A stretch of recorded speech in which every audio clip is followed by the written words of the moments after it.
Programme का basically सवाल ये है कि अगर बात करें हम जैसे कि आपको पता है कि रिसेंटली जो रशिया ने ना डिस्काउंट में बैरल ऑयल इंडिया को दिया है, अब ईरान भी जो है वो इंडिया को ऑयल की ऑफ़र कर रहा है, इस हवाले से क्या कहेंगे? देखें जी, इससे पता चलता है कि इंडिया की वर्थ कितनी हुई है। इंडिया अपने हर सेक्टर में ग्रो कर रहा है, अपने अपने रिलेशनशिप बहुत ग्रो कर रहा है, अपने हर सेक्टर में ग्रो कर रहा है, इस वजह से कि उसके रिलेशनशिप दूसरे मुल्कों के साथ स्ट्रॉन्ग है। जब तक आप किसी मुल्क के साथ रिलेशन बनाते हो ना, आप दोस्ती होती है बराबरी बराबरी की, फ्रेंडशिप होती है बराबरी बराबरी की। जब आप किसी लो लेवल पर जाके किसी इंसान से पैसे मांगने के लिए जाते हो ना, तो फिर आपका लेवल इधर से उधर आता है। जब आप बराबर होते हो ना, तो बराबरी कन्वर्सेशन होती है कि आप मुझे ये डील दो, मैं आपको ये डील दूंगा, आप ये चीज़ मुझे दो, आप मैं वो चीज़ मैं आपको दूंगा। इसी तरह से जब आप किसी से कर्ज़ा लेने जाओगे, कर्ज़े की बात क्यों कर रहा हूँ, पाकिस्तान अनफॉर्चुनेटली कर्ज़ा मांगने जाता है, तो जब कर्ज़ा मांगने जाते हो तो आपकी रिस्पेक्ट नहीं होती उस तरह से जिस तरह से होनी चाहिए। इंडिया खुद मुख्तार है, अपने पाँव पर खड़ा है, इसीलिए दुनिया उसकी रिस्पेक्ट कर रही है और ऑफ़र्स आती हैं, बाहर से डीलर्स आते हैं, बाहर से इन्वेस्टर्स आते हैं, इन्वेस्ट करते हैं इंडिया में। देखें, इंडिया पहले जब हम आज़ाद हुए थे इकट्ठे, तो पाकिस्तान कहाँ था, इंडिया कहाँ था। पाकिस्तान और इंडिया इतने बराबर थे इकोनॉमी के लिहाज से देखा जाए, उसके बाद जीडीपी देखा जाए तो बराबर थे। पाकिस्तान इवन के थोड़ा आगे भी था। जब थोड़ा टाइम गुजरा तो चाइना को पाकिस्तान ने कर्जा दिया। मैंने वो वीडियोस देखी, मैंने वो पेपर्स पढ़े, जब चाइना ने पाकिस्तान से कर्जा मांगा तो मुझे वो टाइम याद आता कि यार पहले हम कितने स्ट्रॉन्ग होते थे। अब हम खुद मुख्तार कौम नहीं रहे, इसीलिए से हमारी वैल्यू नहीं। और इंडिया देखिएगा आने वाले वक्तों में बहुत कामयाब होगा, बहुत आगे जाएगा। जापान के साथ, आप यूरोप के साथ इंडिया को कंपेयर करना शुरू कर देंगे। क्या इंडिया की फॉरेन पॉलिसीज़ इतनी अच्छी होती जा रही हैं कि रशिया जैसा कंट्री भी इंडिया को ऑयल दे रहा है आज की डेट में, वो भी डिस्काउंट में? क्या कहेंगे? देखिए ना, यही तो बात जब आपको पता है कि ऑयल की कीमत जो है 7वें आसमान तक पहुंची हुई है, फिर भी यही तो मसले हैं ना, यही तो एक प्लस पॉइंट है इंडिया के लिए। उनके रिलेशनशिप बहुत स्ट्रॉन्ग है। मैंने पहले आपको बताया है, जब आपके रिलेशनशिप किसी मुल्क के साथ स्ट्रॉन्ग होते हैं तो आपको वो देखे। इंडिया एक बहुत बड़ी मार्केट है। इंडिया की इकोनॉमी दुनिया के सबसे बड़ी, दूसरे नंबर पर अगर आप देखे जाए तो वर्ल्ड पॉपुलेशन में इंडिया दूसरे नंबर पर आता है। इसका प्लस पॉइंट ये है कि एक बंदे को अगर आप एक मोबाइल फ़ोन, सबको चाहिए होते हैं मोबाइल फ़ोन, आप देते हो। ये ऑयल क्यों दे रहा है रशिया इसको डिस्काउंट पे? क्योंकि उसकी इकोनॉमी बहुत ज़्यादा स्ट्रॉन्ग है, उसके बाद दूसरे नंबर पॉपुलेशन बहुत ज़्यादा है। तो अब आप एक बैरल दोगे तो आपको क्या लगता है कि कितने मिकदार में वो ऑयल लेगा? अब प्रोडक्ट के ऊपर डिपेंड करता है ना कि आप एक मुल्क ले रहा है $10 मत, फॉर एग्जांपल किसी भी एक प्रोडक्ट का नाम ले लेते हैं हम, एक बाइक के ले लेते हैं। बाइक आप पाकिस्तान को आप बेचोगे, पाकिस्तान से आप लोगे बाइक पाकिस्तान खरीदेगा तो सिर्फ 10 की क्वांटिटी से खरीदेगा, और इंडिया अगर खरीदेगा तो वो हज़ारों की तादाद से खरीदेगा। इसी वजह से प्लस पॉइंट ये है कि इंडिया बहुत बड़ी मार्केट है, दुनिया उसमें इन्वेस्ट करना चाहती है, वहाँ पर नीडी हैं लोग लेते हैं, इन्वेस्ट करते हैं। पाकिस्तान की वैल्यू इसीलिए भी नहीं है क्योंकि पाकिस्तान अपने आप को मनवाने से रहा दुनिया में। जब तक आप खुद मुख्तार नहीं होंगे आपकी वैल्यू नहीं होगी। और इंडिया ने बहुत आगे बढ़ना है, जहाँ तक जैसे कि मुझे लगता है कि नरेंद्र मोदी जब से आया है, इंडिया की इकोनॉमी प्लस होती जा रही है, हर चीज़ में इंडिया आगे जा रहा है। तो यही देखने को मिल रहा है कि इंडिया बहुत आगे जा रहा है इसमें। देखिए, ये तो जाहिर सी बात है, अब रशिया ने अपना ऑयल सेल तो करना है, ठीक है। और अगर हम जैसे ममालिक जो हैं, ख़ास तौर पे एशियन कंट्रीज़ जो हैं, वो उनके साथ मिलते हैं तो उनको ऑब्वियसली किसी किस्म के बेनिफिट्स तो मिलेंगे, ठीक है। तो ये बेनिफिट है, आप लोगों को इससे बेनिफिट लेना चाहिए।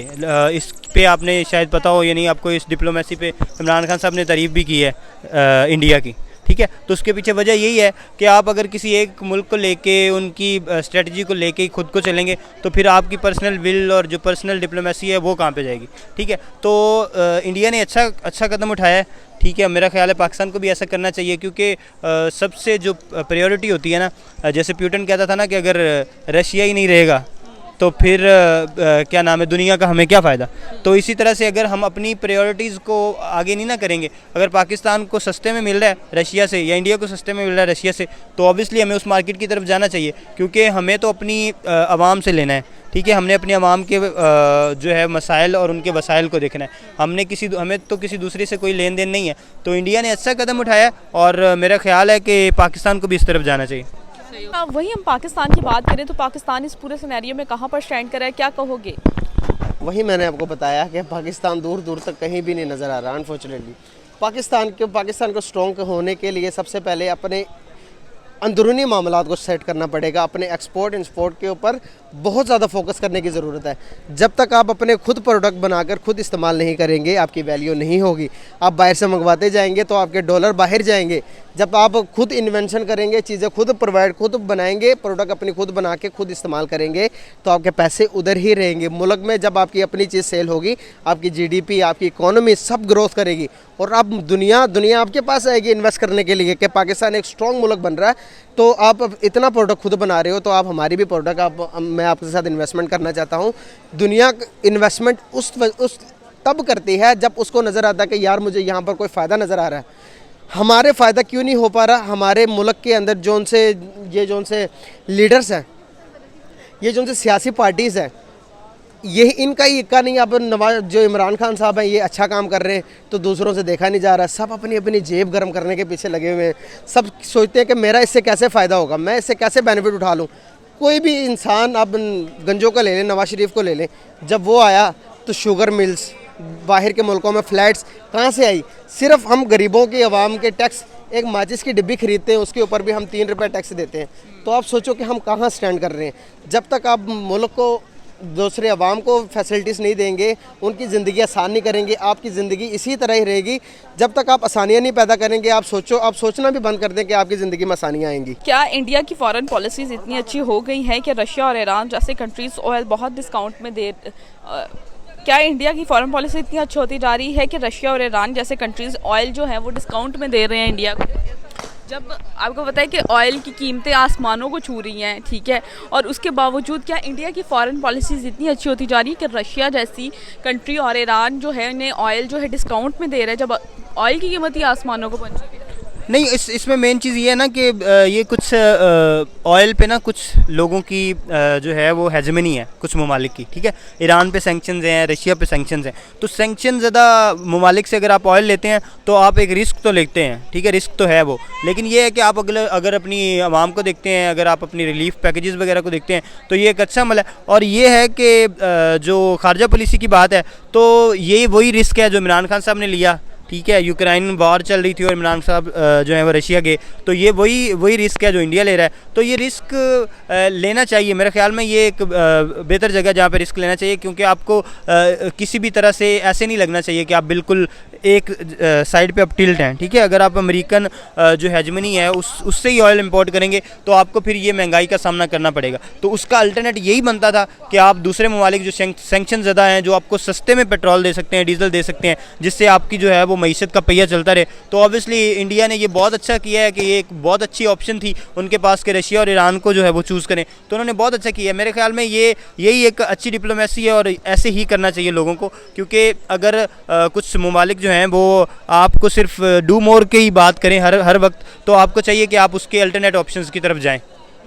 अच्छा सर, ये बताइएगा कि वहीं हम बात करें अब पाकिस्तान की, तो पाकिस्तान कहाँ स्टैंड कर रहा है इस पूरे मामले में? पाकिस्तान को क्यों नहीं इस तरह के डिस्काउंट्स मिलते? और इवन कि रशिया को तो आपको पता है सैंक्शंस हैं, ठीक है, ऑयल की, तो हम इंडिया को फिर भी दे रहे हैं, ठीक है।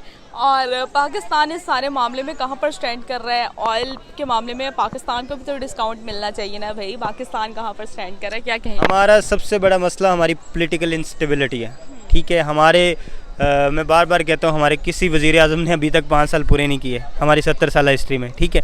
इस कदर हम पॉलिटिकल इंस्टेबलाइज्ड हैं, ठीक है।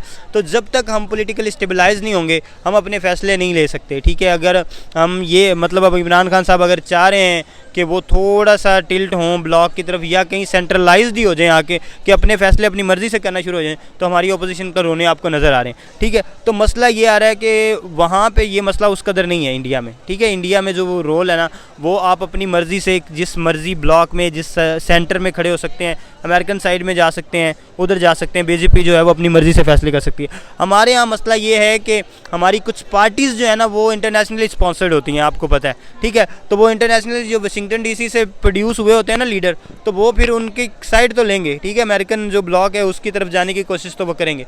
तो अब हमारे यहाँ जो सबसे ज़्यादा मसला है जिसकी वजह से हम ये इस तरह के रिलीफ पैकेजेस नहीं हमें मिल रहे, हमने पूरी जो है वो वॉर ऑन टेरर लड़ी अमेरिका के लिए, लेकिन अमेरिका ने हमें कभी भी कोई फेवर नहीं दी, बल्कि उन्होंने डू मोर ही कहा है, ठीक है, और हमें हमेशा जो है वो बैकफुट पे रखा गया है, हमें कभी उस तरह की जो है ना वो वसाइल जो नहीं मैसर आए। तो ये जो इस तरह की चीज़ें हैं ये आपको तब मैसर आएंगी, इस तरह के फ़ायदे बेनिफिट्स हम तब ले सकेंगे जब हम पॉलिटिकली स्टेबलाइज होंगे और अपने फ़ैसले खुद करने के काबिल हो जाएंगे। मतलब अगर हम वज़ीर आज़म इमरान खान साहब कोई फ़ैसला लेते हैं तो पूरी कौम उनके साथ स्टैंड करे, ठीक है। हमारी अपोजिशंस को भी देखना चाहिए कि अवाम के हक़ में क्या है। इस वक्त अवाम के हक़ में है रिलीफ़, ठीक है, कि किसी तरह से भी रिलीफ मिल जाए, पेट्रोल डीजल इधर उधर कहीं से भी।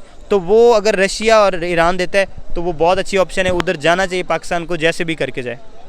अच्छा सर, देखें डिस्काउंट में एक तो आपको पता है ऑयल की कीमतें आसमानों को छू रही हैं और इंडिया को डिस्काउंट में मिल रहा है, ठीक है, जबकि सैंक्शंस लगे हुए हैं, ठीक है, जबकि सैंक्शंस लगाने चाहिए। तो मतलब सैंक्शंस लगे हुए हैं, उसके बावजूद इंडिया की जो फॉरेन पॉलिसी है वो इतनी अच्छी है कि वो फिर भी मतलब उनको डिस्काउंट में दिया जा रहा है ऑयल, ठीक है। और इस सब का क्रेडिट किसको जाता है कि इंडिया को ऑयल जो है वो डिस्काउंट मिल रहा है रशिया से, ठीक है, इस सिचुएशन में सारी, ठीक है, इस सब का क्रेडिट किसको जाता है? उनकी गवर्नमेंट को, इसके पीछे कोई और फैक्टर है? ये है सेंट्रलाइज्ड फॉरेन पॉलिसी जिसको सारा क्रेडिट जाता है, ठीक है, कि आपके एम्स एंड एम्बिशंस बड़े क्लियर हों, ठीक है। आप जो भी कर रहे हो आप कहीं सेंटर रहने की कोशिश करें, आप कोशिश करें कि किसी भी मुल्क को ये ना लगे कि आप दूसरी तरफ टिल्ट करें, ठीक है। उन्होंने अमेरिका को भी साथ लेके चल रहे इंडिया और रशिया को भी लेके चल रहा है और इस तरह के फिर फ़ायदे भी ले रहा है, ठीक है। अब देखें इमरान खान साहब ने रशिया से ज़ाहिरन फ़ायदा कोई भी नहीं लिया, सिर्फ एक दौरा किया, उसकी बेस पे हमें मसाइल का भी सामना करना पड़ा। अभी तक हमारी IMF वाली किस्त भी नहीं आ रही, ठीक है, वो भी वहीं पे हम लटके हुए हैं और इस तरह के बहुत से मसाइल। और हालांकि ना हमने उनसे कुछ फ़ायदा लिया ना कुछ। ये जो होती है फॉरेन पॉलिसी जो उन्होंने बनाई है इंडिया वालों ने, उन्होंने इस पे बाकायदा तौर पे कोई काम किया होगा, इस तरह का काम किया है, इस तरह की स्ट्रेटजी बनाई है कि वो नो डाउट रशिया की साइड में जा रहे हैं, रशिया से फ़ायदे ले रहे हैं, ईरान से फ़ायदे ले रहे हैं, लेकिन इसके बावजूद अमेरिका नाराज़ नहीं हो रहा उनसे। हमारे यहाँ अमेरिका जो है वो भी नाराज़ है, रशिया हमसे खुश है भी, तो हमें किसी किस्म का कोई फ़ायदा नहीं आ रहा उधर से, हमें कोई पेट्रोल नहीं मिल रहा, डीजल नहीं मिल रहा, कोई हमें उस तरह के फ़वाद नहीं मिल रहे। Thank you.